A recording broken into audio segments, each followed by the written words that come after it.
IPL 2025-18 ఎడిషన్‌లో ఎవరు expect చేయని రీతిలో ట్విస్టులైతే నెలకొంటున్నాయి. అదేంటి అంత టఫ్ ఫైట్స్ ఏమీ లేవు గదా అనుకుంటున్నారా? అదేం కాదండి. ప్రతి సీజన్‌లో అంటే ప్రీవియస్ 17 సీజన్‌లో జరిగిన నాటికి ఈ సీజన్‌కి డిఫరెన్స్ చాలానే ఉంది. ప్రతి సీజన్‌లో 6, 7, 8, 9, 10 ప్లేసుల్లో ఉండే ఛాంపియన్స్ అందరూ మెయిన్‌లీ 8, 9, 10 స్పాట్స్‌లో నిలిచే ఫ్రాంచైజీలన్నీ ఈసారి మెగా యాక్షన్‌లో బాగా వాడేసుకొని రాటు తేలిపోయాయని చెప్పుకోవచ్చు. అయినప్పటికీ వాటి మీద అంత ఎక్స్పెక్టేషన్స్ లేకపోయినా అద్భుత విజయాలు అయితే సాధించిందని చెప్పుకోవచ్చు. ఈ సీజన్లో టాప్ నాక్స్ ఆడుతూ టాప్ స్పాట్లు అయితే ఆ ఫ్రాంచైజీ నిలిచాయి. ఓడలు బండ్లు అవుతాయి కదా, బండ్లు ఓడలు అవుతాయని అదే సామెత అయితే ఇక్కడ ఎగ్జాక్ట్లీ మ్యాచ్ అవుతుందని చెప్పుకోవచ్చు. ఏది ఏమైనా ఈ సీజన్కి ఐపీఎల్లో కొత్త ఛాంపియన్ చూసే ఛాన్సెస్ కనబడుతున్నాయి. ఇది నిజమే. అలానే ప్రతి సీజన్లో హోమ్ గ్రౌండ్స్లో కంచుకోట్లా మారిపోయిన కొన్ని ఫ్రాంచైజీలు గట్టిగానే దెబ్బ పడుతున్నాయి. అంటే హోమ్ గ్రౌండ్స్లో ఆ ఫ్రాంచైజీలు విజయాలు సాధించట్లేదని చెప్తున్నా. ఏ ఫ్రాంచైజీ కూడా హోమ్ గ్రౌండ్స్లో విజయాలు నమోదు చేయలేకపోతున్నా ఈ సీజన్లో. ఇంత గెలిచి బయటకు గెలవమన్నారు పెద్దలు, అదే జరుగుతుంది. బట్ సిఎస్కే కూడా కంచుకోటలో బద్దలైందంటే ఇది మీరే అర్థం చేసుకోవచ్చు హోమ్ టీం యొక్క పాసిబిలిటీస్, విన్నింగ్ పాసిబిలిటీస్ ఎలా ఉన్నాయని. అయితే ఈ సీజన్లో ఎంత టఫ్ రైవలరీ జరుగుతున్నాయనేది ఇప్పుడు అర్థం చేసుకోవచ్చు. ఈ వీడియో టైంకి అయితే 24 మ్యాచ్లు అయితే కంప్లీట్ అయ్యాయి. జీటీ 5కి 4 గెలిచి కొంచెం రన్ రేట్ ఎక్కువగా ఉండటం వల్ల టాప్ స్పాట్లో ఉంది. ఆ తర్వాత డీసీ ఆడిన 4 మ్యాచ్ల్లో విజయాలు సాధించి సెకండ్ స్పాట్లో ఉంది. ఇక తర్వాత RCB, Punjab Kings, Lucknow Super జెయింట్స్లు 3 విజయాలు సాధించి 3, 4, 5 స్పాట్స్లో అయితే నిలిచాయి. అయితే అలాంటి టఫ్ ఛాలెంజ్కి, బిగ్ ఫైట్కి టేబుల్ టాపర్స్ మరియు 5వ స్పాట్లో ఉన్న ఫ్రాంచైజీ సిద్ధంగా ఉన్నాయి. అయితే ఓవరాల్గా ఈ సీజన్లో ఐపీఎల్ 2025-26 మ్యాచ్గా ఏప్రిల్ 12న అంటే శనివారం డబుల్ ధమాకాలో భాగంగా ఆఫ్టర్నూన్ మ్యాచ్గా 3:30 గుజరాత్ టైటన్స్ మరియు లక్నో సూపర్ జెయింట్స్లు ఎల్ఎస్జీకి హోమ్ గ్రౌండ్ అయిన ఎకానా క్రికెట్ స్టేడియం వేదికగా తలపడనున్నాయి. అయితే ఓవరాల్గా టేబుల్ టాప్లో ఉన్న గుజరాత్ టైటన్స్ ఈ మ్యాచ్ విజయం సాధిస్తే ఆ టాప్ ప్లేస్ని మరింత సిమెంట్ చేసుకునే ఛాన్సెస్ అయితే కనబడుతున్నాయి. ఇక ఎల్ఎస్జీ విజయం సాధిస్తే తన ప్లేస్ను మెరుగుపరుచుకొని 3rd or 4th స్పాట్లోకి రానుందని చెప్పుకోవచ్చు. అయితే ఇరువురు టీమ్స్కి గేమ్ చేంజింగ్ మ్యాచ్ అయితే కానుంది. అయితే ఈ మ్యాచ్ జరిగే స్టేడియం డీటెయిల్స్ ఏంటి, పిచ్ రిపోర్ట్ ఎలా ఉండబోతుంది, వెదర్ కండిషన్స్ పరిస్థితి ఏంటి, లైవ్ ఎక్కడ చూడొచ్చు, ప్లేయింగ్ 11లో ఇరు జట్లలో ఏమైనా చేంజెస్ ఎక్స్పెక్ట్ చేయొచ్చా, అలానే ఈ గ్రౌండ్లో ఐపీఎల్ స్టాట్స్ ఎలా ఉన్నాయి, ఇరువురు టీమ్స్ మధ్య హెడ్ టు హెడ్ రికార్డ్స్ ఎలా ఉన్నాయి, అన్నిటి గురించి ఈ వీడియోలో అయితే క్లియర్ కట్గా తెలుసుకుందాం. ముందుగా ఈ మ్యాచ్ జరిగే స్టేడియం డీటెయిల్ గురించి మాట్లాడుకుంటే, ఈ స్టేడియం ఎకానా క్రికెట్ స్టేడియం లక్నోకి హోమ్ గ్రౌండ్ అండి. అలానే ఎల్ఎస్జీకి హోమ్ గ్రౌండ్గా ఈ స్టేడియంలో గత 2 సంవత్సరాలలో అయితే ఆడుతుంది. ఇండియాలోనే 5th లార్జెస్ట్ స్టేడియంగా మాట్లాడుకోవచ్చు. 2017లో దీన్ని ఓపెన్ చేశారు. 2018లో ఈ స్టేడియంకి రీనేమ్ అయి చేశారు. అటల్ బిహారీ వాజ్పేయి అని పెట్టారు. ఇక చాలా బ్యూటిఫుల్ స్టేడియంగా మాట్లాడుకోవచ్చు.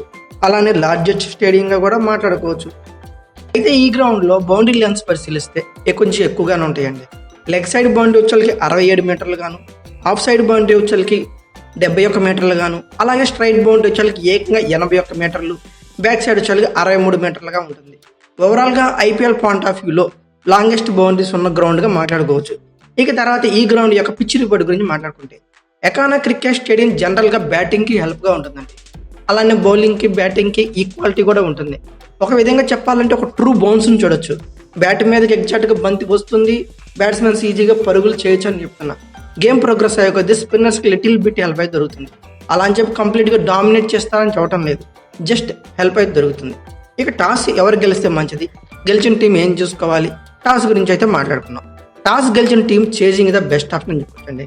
చేజింగ్ ఈ గ్రౌండ్లో ఈజీగా ఉంటుంది, ప్రీవియస్ రికార్డ్స్కి అలా చెప్తున్నాను. బౌలింగ్ టీంకి అడ్వాంటేజ్ తీసుకునే ఛాన్సెస్ ఎక్కువ, ఎందుకంటే మాయిశ్చర్ కానీ, ఆ స్వింగ్ ఆఫ్ పేస్ కానీ కండిషన్స్ని తొలిగా ఇనిషియల్గా హెల్ప్ చేసుకొని వికెట్లు తీసే ఛాన్సెస్ అయితే ఎక్కువగా ఉన్నాయని చెప్పుకోవచ్చు.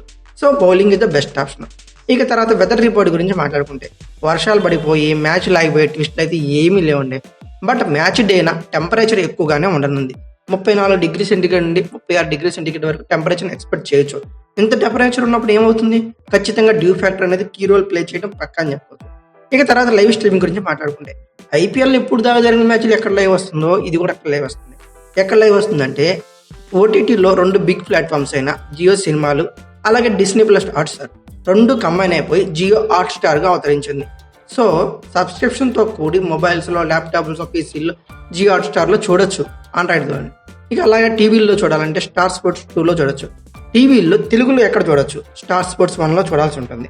అన్నిటికీ సబ్స్క్రిప్షన్ అయితే తప్పనిసరిగా మాట్లాడుకోవచ్చు. ఇక ఫైనల్గా ఈ ఐపీఎల్ స్టాట్స్ ఎలా ఉన్నాయో పరిశీలిద్దాం. టోటల్గా ఈ ఐపీఎల్ మ్యాచ్ వచ్చేసరికి 16 మ్యాచ్లు జరిగాయండి. ఫస్ట్ బ్యాటింగ్ వాళ్ళు 8 గెలిస్తే సెకండ్ బ్యాటింగ్ వాళ్ళు 7 గెలిచారు. నో రిజల్ట్గా ఒకటి ఉంది. అంటే వీటి first batting second batting equality result ఉందని చెప్పుకోవచ్చు. ఈ గ్రౌండ్లో హైయెస్ట్ టోటల్ వచ్చేసరికి 235 పరుగులు 6 వికెట్లుగా కేకేఆర్ అయితే ఉంది.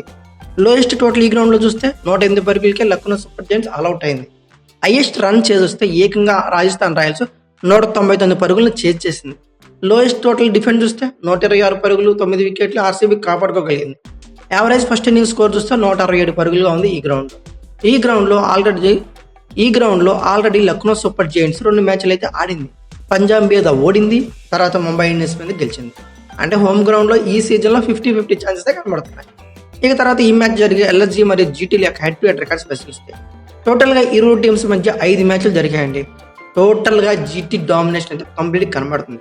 5లో కూడా ఏకంగా 4 మ్యాచ్లు అయితే గెలిచింది. ఒక్కటి మాత్రమే లక్నో సూపర్ జైంట్స్ గెలిచిందని చెప్పుకోవచ్చు. అది కూడా ప్రీవియస్ సీజన్లో గెలిచింది జీటీ మీద మొదటి మ్యాచ్. ఇది పరిస్థితి. అయితే జీటీ హైయెస్ట్ స్కోరు లక్నో మీద పరిశీలిస్తే 227 పరుగులుగా ఉంది. లోయెస్ట్ స్కోర్ చూస్తే 130 పరుగులు మాత్రమే ఉంది. లక్నో సూపర్ జైంట్స్ యొక్క హైయెస్ట్ స్కోరు జీటీ మీద 171 పరుగులు ఉంది. హైయెస్ట్ స్కోర్ 171 పరుగులే ఉంది జీటీ, అర్థం చేసుకోవచ్చు. లోయెస్ట్ స్కోర్ వచ్చి కేవలం 82 పరుగులకి ఆల్అౌట్ అయింది. ఇక 2024లో గెలిచిందని మనం చెప్పుకున్నాం. ఇది డేటా, ఇలా హెడ్ రికార్డ్స్. ఇక ఫైనల్గా ఇరువురు టీమ్స్ యొక్క ప్లేయింగ్ 11 గురించి మాట్లాడుకుంటే ముందుగా లక్నో సూపర్ జైంట్స్ యొక్క ప్లేయింగ్ 11 గురించి మాట్లాడుకుందాం. కేకేఆర్ మీద ప్రీవియస్ మ్యాచ్లో విజయం సాధించి వస్తుందబ్బా. టోటల్గా ఈ సీజన్లో 5 మ్యాచ్లు అయితే ఆడింది, 3 విజయాలు సాధించింది, 2 ఓడింది. లక్నో సూపర్ జైంట్స్ బ్యాటింగ్లో చాలా చాలా చాలా స్ట్రాంగ్ జోన్లో అయితే ఉంది. ఇది ఎంత స్ట్రాంగ్ జోన్లో ఉందో బౌలింగ్లో అంత వీక్గా కనపడుతుంది. అంటే అంత బ్యాక్ ఫుట్లో ఉందని చెప్పుకోవచ్చు. మెయిన్లీ వీళ్ళ టాప్ ఆర్డర్ నెక్స్ట్ లెవెల్ ఫామ్లో ఉంది. రిషబ్ పంత్ ఒక్కడు మినహాయించి అందరూ టాప్ నాక్స్ అయితే ఆడుతున్నారు, టాప్ ఆర్డర్లు అని చెప్పుకోవచ్చు. అయితే లక్నో సూపర్ జైంట్స్ యొక్క టాప్ ఆర్డర్ వేరే లెవెల్ ఫామ్లో ఉంది bro. Aiden Markram, Mitchell Marsh, Nicholas Pooran అబ్బబ్బా ఏమైనా కొడుతున్నారు భయ్య. ప్రతి మ్యాచ్లో సాలిడ్ బ్యాటింగ్తో మాత్రం ఒంటి చేత్తో భారీ స్కోర్లు అందిస్తున్నారని చెప్పవచ్చు. అయితే ఈ ఫామ్ ఎక్కడికో కంటిన్యూ చేయాలి అని చెప్పుకోవచ్చు. ఎందుకంటే ఈ సీజన్లో టాప్లో ఉన్న జీటీని కొట్టడం అంటే అంత ఈజీ కాదు. వాళ్ళని కొట్టాలి, గెలవాలంటే ఖచ్చితంగా వీళ్ళు మరోసారి టాప్ నాకు ఆడాల్సిందే. Abdul Samad well in touch, David Miller పెద్ద హిట్స్ ఆడగలుగుతున్నాడు. వీళ్ళ మధ్యలో కెప్టెన్ పంత్ కూడా టచ్లోకి వస్తే బాగుండని నేను అనుకున్నాను. ఇక ఫినిషింగ్లో ఆయుష్ బౌదరి ఈ పొజిషన్ ఆ పొజిషన్ ఉన్నది, ఎక్కడ ఇచ్చినా బాగా ఆడగలడు. అలాగే ఆల్రౌండర్ లక్లోకి కీ బౌలర్గా మారిన శార్దుల్ ఠాకూర్. అయితే ఇన్ఎక్స్పీరియన్స్డ్ బౌలింగ్ యూనిట్ ఉన్నప్పటికీ లక్నో దగ్గర కొంతవరకు వాళ్ళు బౌలింగ్ అయితే డీసెంట్గా చేస్తారు. కొన్ని ఓవర్లు ఎక్స్పెన్సివ్గా ప్రూవ్ అయినా కీ టైంలో మాత్రం వికెట్లు తీయటం, చాలా ఎకనామికల్గా బౌలింగ్ చేయటం, ఆ టీం గెలవడంలో కీ రోల్ ప్లే చేస్తున్నారు.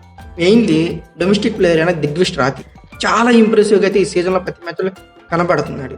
ప్రీవియస్ మ్యాచ్లో బాగా ఎక్స్పెన్సివ్గా ప్రూవ్ అయినప్పటికీ లాస్ట్ ఓవర్లో కీ టైంలో వికెట్లు తీశాడు రవి బిష్ణోయ్. ఓకే, ఇక లక్నో సూపర్ జైంట్స్ యొక్క పేస్ యూనిట్ గురించి మాట్లాడుకుంటే ఆకాష్ దీప్, శార్దుల్ ఠాకూర్ చాలా ఇంప్రెసివ్గానే బౌలింగ్ చేస్తున్నారు. కీ టైంలో వికెట్లు తీస్తూ ఎప్పటికీ లక్నోని ఫ్రంట్ ఫుట్ అయితే ఉంచుతున్నారు. ఓవరాల్గా వీళ్ళు విన్నింగ్తో వస్తున్నారు కాబట్టి నేనైతే మాత్రం వీళ్ళ ప్లేయింగ్ 11లో చేంజెస్ అయితే ఎక్స్పెక్ట్ చేయడం లేదు. ఓవరాల్గా వీళ్ళ ప్లేయింగ్ 11 పేపర్ మీద పరిశీలించే Mitchell Marsh, Aiden Markram, Nicholas Pooran, Rishabh Pant, Ayush Badoni, David Miller, Abdul Samad, Shardul Thakur, Akash Deep, Avesh Khan, Digvesh Singh Rathi ఇలా ఉంది. ఇంపాక్ట్ ప్లేయర్గా రవి బిష్ణోయ్ని యూజ్ చేసుకోవచ్చు, లేదంటే షబాజ్ అహ్మద్ని, ప్రిన్స్ యాదవ్ని ఎవరో ఒకరిని ట్రై చేయొచ్చు. ఇక ఫైనల్గా జీటీ యొక్క ప్లేయింగ్ 11 గురించి మాట్లాడుకుంటాం.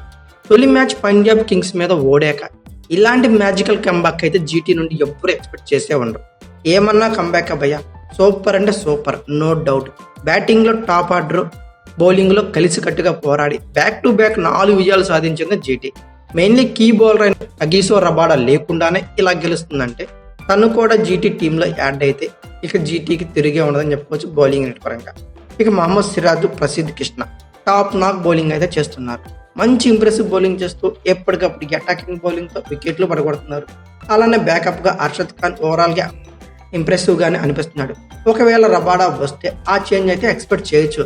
ఇక అలాగే స్పిన్ యూనిట్లో Sai Kishore very very very key బౌలర్గా మారిపోయాడు. అందరి చూపు రషీద్ ఖాన్ వైపే ఉంది, కానీ టోర్నీ స్టార్ట్ అవ్వకముందు ఇప్పుడు మాత్రం ఖచ్చితంగా సాయి కిషోర్ వైపు టర్న్ అయింది అంటున్న సందేహం లేదు.